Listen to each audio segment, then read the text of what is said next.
Okay, today we're going to talk about The Fantastic Mr. Fox, which was written by Roald Dahl and illustrated by Quentin Blake. And it was published by Puffin Books. And this is the story about this guy right here, the fox, and his mission to outsmart three farmers. Now, the three farmers were named Farmer Boggis, Farmer Bunce, and Farmer Bean. Farmer Boggis was a fat, mean old man who kept chickens. And Farmer Bunce was a short man who was so short that if he was in the shallow end of a swimming pool, his chin wouldn't be above the water. And he kept ducks and geese. And Farmer Bean was a lean and clever man who kept turkeys and grew apples, which he turned into strong cider. And that was the only thing he ever drank. He never ate anything. And no one in the town really liked these three men. In fact, the little children made up a song about them. It went, Boggis, Bunce, and Bean, one fat, one short, one lean. These horrible crooks, so different in looks, were nonetheless equally mean. So no one really liked them. Now, Mr. and Mrs. Fox lived with their 4 cubs in a hole under a tree.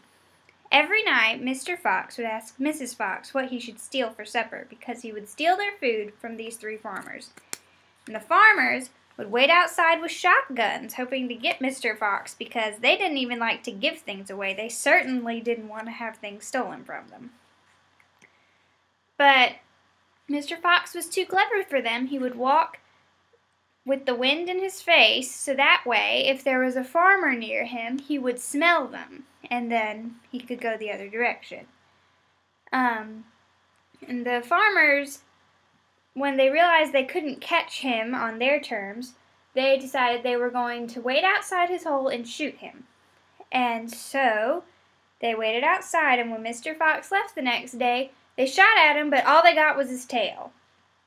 And this really frustrated them, because they couldn't even get him when he wasn't expecting them. So they decided to dig the foxes out of their hole.